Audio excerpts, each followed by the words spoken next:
What's up, sports to the bone people? Back at it again, my viewers and subscribers. Welcome back to another video. And in this one, I am going to take a look at the 4-day regional championship. We are actually in round 4, day 2.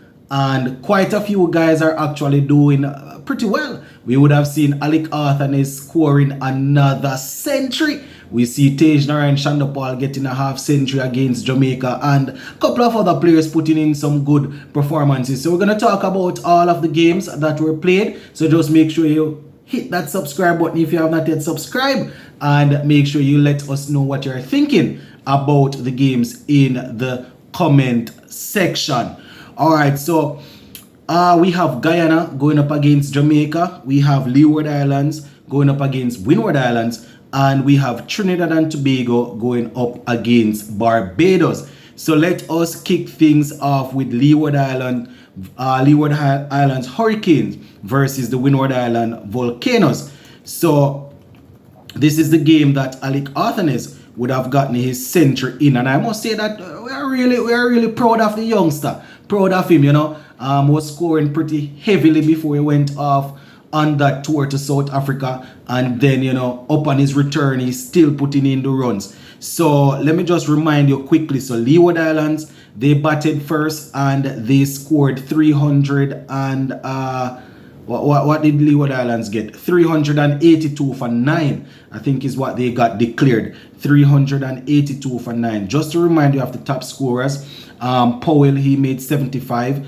And Gore, he went on to make 93. Last night when I did the video, I think he was on 87. So he went on to get 93. And Coffee James, who was on 63, I think last night, went on to get a century. So 107 for Coffee James. Pretty good. Always good when you see the youngsters coming in and scoring century. So that is how it turned out for that team. James getting 107, Gore getting 93, and Powell getting that 75 there. Now the bowlers for the Windward Island team, we had Sherman Lewis getting 3 and Preston McSween finishing up with 2. Larry Edward also picked up 2. So that is how things looked when the Leeward Islands batted. So they thought that, listen, 382, that is a good enough score. Let us declare. But Alec Arthur and his team, they actually had something different in mind. They, at the end of day 2, they are actually 202 for 206 for 2. 206 for 2. So they are still trailing by 176 runs. Now scoring for the Windward Island Volcanoes, we have Alec Arthur. He finished day 2 on 105 not out. And the 105 runs came off 117 deliveries. So he's definitely doing his thing. Hodges there at the crease with him on 85. So closing in on a century also. Teddy Bishop, he was dismissed cheaply. He made 4. Kieran Cotter, he did not score. So that is how the batting is looking so far for the Windward Islands team. And the wicket takers so far, Jeremiah Louis picking up 1 and Javier Spencer picking up 1. So the Leeward Islands team, they are still leading the Windward Island team by 176 runs. But the Windward Islands, they are pretty poised, looking good. So we're going to keep an eye on that one. Alright, moving on to the next game. We have the Guyana Harpy Eagles taking on the Jamaica Scorpions. And I tell you, the Jamaica Scorpions, we did not represent ourselves too well with the bat at all. Guyana Harpy Eagles, they made 278 in the first innings. And a team should be happy with that. If your bowlers bowl out a team for 278, you should be happy. You understand? And our batsmen went in and they made a total mockery of the total. So in that first innings, we had Leon Johnson, the captain. He made 150 not out. He was the top scorer. Imlak made 46.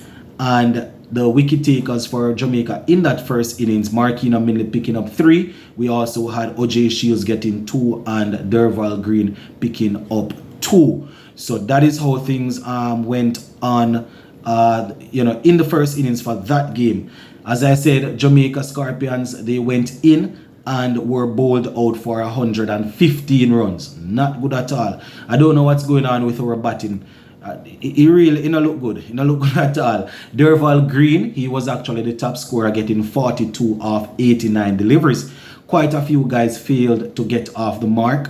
Leroy Lugg made 16. Tevin Gilzine, he didn't score. Nkrumah Bonner made 4. Jermaine Blackwood duck. Paul Palmer duck. Abjaiman Singh 8. Aldane Thomas duck. OJ, as I said, Greeny made 42. OJ Shields 7. Marquino Minley duck. And Garden 22. So the total batting collapse, man. Niall Smith, he took 5 wickets for Guyana Harpy Eagles. Versamy Permaul picked up 3. And Ransford Beaton picked up 2. Now Guyana batting a second time.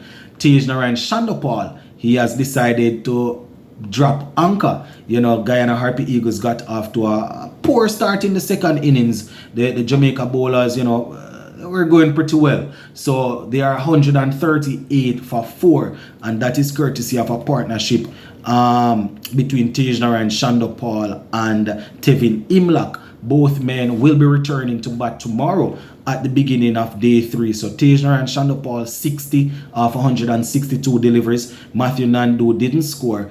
Anderson made 22, Kemal made 1, Leon Johnson made 2, and Tevin Imlach, as I said, is on 50 not out. So bowling for the Jamaica Scorpions, Marquino Minley took 4 wickets, and the other bowlers weren't able to pick up any. In terms of how the wickets fell, 1 for 1, 27 for 2, 31 for 3, 33 for 4. So it just goes to show that Jamaica Scorpions, the bowlers, they got off to a good start in that second innings there. But Tejnarayan Shandopal, as I said, dropping anchor and looking to bat for a century. So the Guyana Harpy Eagles, they are leading this game here. So the Jamaica Scorpions will need to see what they can do. They're actually leading by 301 runs. So not gonna say never, but it's gonna be tough. And the final one now, Trinidad and Tobago Red Force taking on the Barbados Pride. And in that game, we also see a couple of guys going pretty well. Let me give you the scores in that game. So scores in that game, Trinidad and Tobago Red Force. Let me bring it up here. So Trinidad and Tobago Red Force, 203 all out. Barbados went in and made 271 all out. And Trinidad batting a second time, they are 31 for 2. So Trinidad, let me see. Trinidad, hold on, let's go again. So yeah, man. So Trinidad made 203 all out.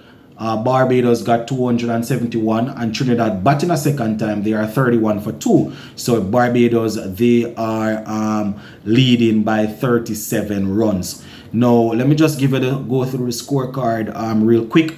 In that first innings there for Trinidad, just to remind you, Jason Mohammed, he got 55, Tian Webster got 46, and we had Joshua De Silva getting 32. Top scoring, the top wicket takers, we had Shame Hola getting 5 and McAllister getting 3. Now Barbados, in their first innings at bat, we would have seen McCaskey going on to get 92, but not being able to get across the line for that century. 92 off 197, so he was the top scorer.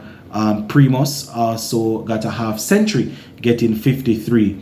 The top wicket takers for Trinidad in that innings there, we would have seen Imran Khan picking up 4 for 86 and Anderson Phillip getting 3 for 80. So it seems as if Anderson Phillip is working himself back into good shape. Trinidad batting a second time, as I said, 30 odd for 2. We have Darren Bravo, the captain, is not out on 20, while Charles is on 5. And that is how it is looking, my viewers and subscribers. So we're going to continue to keep a close eye on things. 2 wickets have so far gone to Hakeem Jordan. So yeah, that is basically how day 2 of the 4th round of the West Indies Championship went. Gonna continue to monitor things and make sure that you check in at the end of each day so you can get a full roundup. Not a lot of people have the time to watch the games throughout the day. Not a lot of people have the time to go through and look at the numbers one by one. So I just package everything for you and send it out. Hit that subscribe button as you leave. Big up.